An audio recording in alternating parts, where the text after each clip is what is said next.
जय हिंद दोस्तों, मैं प्रदीप पाल स्वागत करता हूं आप सभी का आपके पसंदीदा यूट्यूब चैनल 50-50 अथर्व। आज हम लोग पढ़ने वाले क्लास 9 प्रश्नावली 1.4 संख्या पद्धति का जो हमारी प्रश्नावली 1.4 है इसको पढ़ने वाले हैं। इस प्रश्नावली में आप क्वेश्चन को तब कर पाएंगे जब आपको छोटी छोटी जानकारी पहले से पता होगी। तो प्रश्न करने से पहले मैं आपको कुछ छोटी बेसिक जानकारी दे देता हूँ जिससे आप प्रश्न कर पाए। ये प्रश्न नहीं, अगर रेशनल नंबर, इरेशनल नंबर यानी परिमेय संख्या और अपरिमेय संख्या से रिलेटिव कोई भी क्वेश्चन आएगा आप आसानी से कर जाएंगे, लेकिन पहले वो जानकारी आपको पता रहना चाहिए। उसके बाद कोई भी क्वेश्चन दे, किससे भी कितना भी अच्छा क्वेश्चन आ जाए, सब कुछ कर जाएंगे। तो शुरू करता हूँ, है क्या बात, उस पर शुरू करते हैं। तो सबसे पहले हम जानते क्या है, अगर हमारे पुराने वीडियो को आप देखें तो परिमेय संख्या क्या होता, अपरिमेय संख्या क्या होता, वास्तविक संख्या क्या होता, इन सब के बारे में बहुत अच्छे से बताया गया है। तो उन्हीं संख्याओं के बारे में फिर से थोड़ा सा एक ओवरव्यू लेंगे, लेकिन थोड़ा सा अलग तरीके से। कैसे? अगर मैं आपसे पूछूं एक परिमेय संख्या क्या होता है, तो मैं लिख सकता हूं दो। दो एक परिमेय संख्या है। तो अगर एक परिमेय संख्या दो है तो एक अपरिमेय संख्या भी कुछ होनी चाहिए। तो एक अपरिमेय संख्या, एक अपरिमेय संख्या कुछ भी लिखता हूं, जैसे यहां √3 लिख ले रहा हूं। अगर दोनों का योग किया जाए, कहने का मतलब क्या है, अगर एक परिमेय संख्या लेता हूं और एक अपरिमेय संख्या लेता हूं, इन दोनों को प्लस कर दिया जाए, योग कर दिया जाए, तो जो रिजल्ट प्राप्त होगा उसको हम लोग बोलते हैं अपरिमेय संख्या। हमेशा, क्या बोला मैंने, एक संख्या अगर प्रमेय है दूसरा अप्रमेय है, दोनों को प्लस करके लिखा जाए, जोड़ के लिखा जाए, तो क्या मिलेगा, अप्रमेय संख्या। ऐसे अगर एक परिमेय है और दूसरा अप्रमेय है, दोनों को हम घटा के लिखें, चाहे प्रमेय में से अप्रमेय को घटाएं चाहे अप्रमेय से प्रमेय को घटाएं, दोनों ही अवस्था में हमें क्या मिलने वाला है, अपरिमेय। इन दोनों कंडीशन में हमें क्या मिलेगा, अप्रमेय। ऐसे एक कंडीशन और है, अब आप समझ जा रहे हैं मैं चीजें क्या बोल रहा हूं। परिमेय संख्या तथा अपरिमेय संख्या का गुणा करवा के लिखा जाए तो ये भी रिजल्ट क्या मिलने वाला है, अपरिमेय। अभी सबका एग्जाम्पल लेके समझाएंगे, पहले आप चीजों को समझते जाइए, फिर एग्जाम्पल लेके बताऊंगा मैं क्या क्या हो रहा है। ठीक, ऐसे अगर परिमेय संख्या और भाग दिया जाए अपरिमेय संख्या का,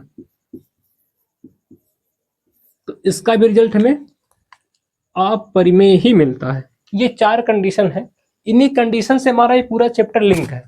कैसे ध्यान रखना उस पर, अगर एक परिमेय संख्या का अपरिमेय संख्या के साथ जोड़ा जा रहा, घटाया जा रहा, गुणा किया जा रहा, भाग किया जा रहा, इन चारों स्थितियों में हमें हमेशा रिजल्ट अपरिमेय संख्या मिलता। लेकिन ध्यान रखना भैया, क्या बोल रहा हूँ, एक परिमेय रहेगा दूसरा अपरिमेय रहेगा, उन दोनों को जोड़ो, घटाओ, गुणा करो, भाग करो, हर एक स्थिति में हमें रिजल्ट क्या मिलता, अपरिमेय। जैसे एग्जाम्पल लिया था 2 + √3।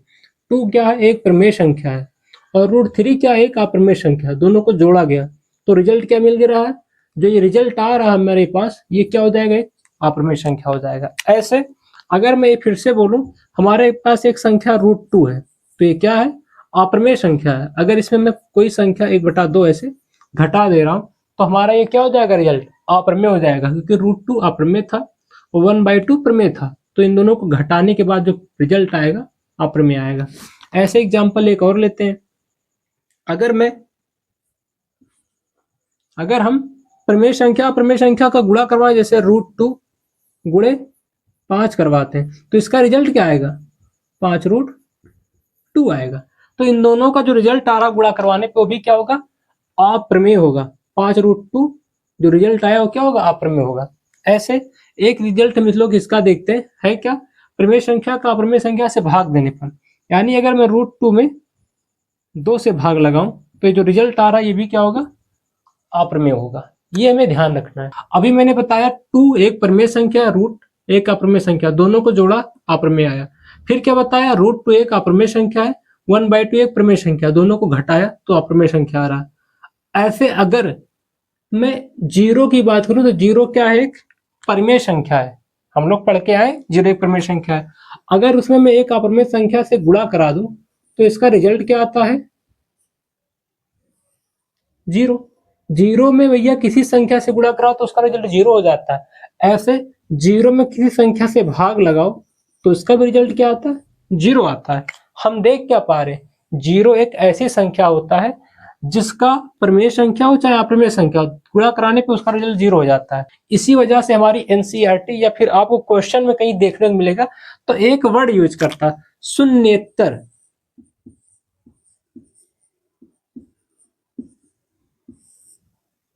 शून्येतर वर्ड यूज करता है, इसको बोलते हैं नॉन जीरोज। नॉन जीरो यानी जो हम संख्या ले रहे थे उसमें जीरो इंक्लूड नहीं करना है। कब? जब परिमेय संख्या का अप्रमेय संख्या में गुणा करवा रहे हैं या परिमेय संख्या का अप्रमेय संख्या में भाग लगाते हैं, तो जब ये स्टेटमेंट कहीं किसी बुक में लिखा होता तो हाँ ये वर्ड पहले लिख देता शून्येतर, यानी जीरो नहीं लेना है। अगर जीरो से लेके गुणा करवाएंगे तो अप्रमेय नहीं तब परिमेय मिलेगा। इतना सा ध्यान रखना, चीजें समझ जाओगे। क्या बोल रहा हूँ बस इतनी सी बात ध्यान देना। परिमेय संख्या क्या था? 0। अप्रमेय संख्या क्या था? √2। दोनों का गुणा कराएं तो रिजल्ट क्या आ गया? 0। 0 एक परिमेय संख्या होता है, तो इस रिजल्ट का जो 0 परिमेय संख्या आ रहा है, इसी वजह से स्टेटमेंट में बोलता है जब भी हम 0 से प्लस कर दो फर्क नहीं पड़ेगा। जब भी हम 0 मतलब क्या? अगर मैं 0 से प्लस √3 करूं तो इसका रिजल्ट √3 आएगा और एक पर अप्रमेय होता है। ऐसे 0 से माइनस √3 कर दूं तो इसका भी रिजल्ट √3 आएगा, इसका भी फर्क नहीं पड़ता। बट क्या, अगर हम लोग गुणा करवा रहे तो देख क्या रहे, 0 आ रहा था, परिमेय बन जा रहा था। तो गुणा और भाग के कंडीशन पे ये वर्ड आपको याद कर लेना है कि इसमें क्या बोलेगा? शून्येतर, यानी शून्य नहीं लेना। इतनी सी बात होती है। यहाँ क्वेश्चन तुम लोग इसको रिलेट कर पाएंगे, ये तो सही है। बोर्ड के एग्जाम में क्वेश्चन आता है। अभी पिछले साल 2024 में जो एग्जाम हुआ था, क्लास 10 का एग्जाम, उसमें यहाँ हमारे यहाँ जो सेट चल रहा था उसमें हम लोग देखे थे, तो ऐसा क्वेश्चन आया था, परिमेय संख्या अप्रमेय संख्या का योग क्या होता है, क्वेश्चन था। तो हमें यही ध्यान रखना कि इन सब चीजों को बहुत बेहतर जानना है। अब आते हैं क्वेश्चन पे। अगर ये चीजों को रिलेट कर पाएंगे तो क्वेश्चन अपने आप से खत्म हो जाएगा। शुरू करता हूँ। सबसे पहला देखो क्या लिखा है, बताइए नीचे दी गई संख्याओं में कौन कौन परिमेय है और कौन कौन अप्रमेय है। जो हमारे पास ऑप्शन दिया गया इसमें से कौन कौन सा प्रमेय है कौन कौन सा अप्रमेय है ये बताना है। तो सबसे पहला जो दिया गया है 2 - √5। 2 - √5, 2 क्या है? परिमेय। माइनस में क्या आ रहा? अप्रमेय। तो बोला क्या था? परिमेय संख्या अप्रमेय संख्या का अगर घटाया जाएगा तो रिजल्ट क्या आता है? पूरा पूरा अप्रमेय। तो जो हमारे पास रिजल्ट आएगा पूरा का पूरा वो क्या होगा? अप्रमेय। मतलब ये पूरा जो है उसको हम क्या बोलेंगे? अपरिमेय। ये हमारा अप्रमेय संख्या है। ठीक, ऐसे इसको देखते हैं। है क्या? 3 + √23, तो इसको लिख पाएंगे 3 + √23। ब्रैकेट खुलेगा तो इसके बाद -√23 यहाँ चल रहा है, तो ये दोनों हो जाएंगे क्या? प्लस माइनस कैंसिल होके 0, तो बचेगा क्या? 3। तो 3, केवल संख्या 3 बच रही है ना। अगर संख्या 3 बच रहा है तो इसका मतलब क्या होगा? ये एक परिमेय संख्या होगी। फिर आते हैं, इस पे ध्यान देते हैं। ये जो संख्या लिखा गया 2√7 अपॉन में 7√7 लिखा गया, तो √7 से √7 कैंसिल हो सकता है। ऊपर भी √7 आ रहा है, नीचे भी √7 आ रहा है, तो अल्टीमेटली बचेगा क्या? 2/7 बचेगा। 2/7, ऊपर भी पूर्णांक नीचे भी पूर्णांक, पूर्णांक बटे पूर्णांक क्या बनता है? परिमेय संख्या। तो इसका रिजल्ट बन जाएगा एक परिमेय संख्या बन जाएगा। ठीक, ऐसे यहाँ पे देख पा रहे हैं ऊपर एक संख्या जो लिखा गया है वो परिमेय है, एक क्या है? परिमेय संख्या होता है। √2 क्या होता है? अप्रमेय। तो हम लोग देख क्या पा रहे हैं? अगर परिमेय संख्या का अप्रमेय संख्या में भाग लगाएं तो उसका रिजल्ट जो मिलता है अप्रमेय मिलता है। 1 परिमेय है, √2 अप्रमेय है। तो यहाँ भी बस वही समझाया था, √2 ऊपर आता है, 2 परिमेय आ रहा था। तो उल्टा करो या नीचे करो, परिमेय अप्रमेय कुछ भी होगा, अगर उन दोनों को अनुपात लेंगे यानी बटे में रखेंगे तो उसका रिजल्ट क्या होता है? अपरिमेय। प्रश्न नंबर 5 हमारा क्या है? v 2π। इसको थोड़ा अच्छे से डिटेल्स में पढ़ते हैं। रीजन क्या है? इसमें बच्चों को बड़ा कंफ्यूजन होता है। क्यों? क्योंकि अभी तक हम लोग जब कैलकुलेशन करते हैं तो पाई की वैल्यू 22/7 रखते हैं। तो बच्चे इसी वजह से कंफ्यूज रहते हैं कि पाई तो एक परिमेय संख्या होगा, क्यों? क्योंकि इसकी वैल्यू क्या 22/7 है। ये उनका एक कंफ्यूजन होता है।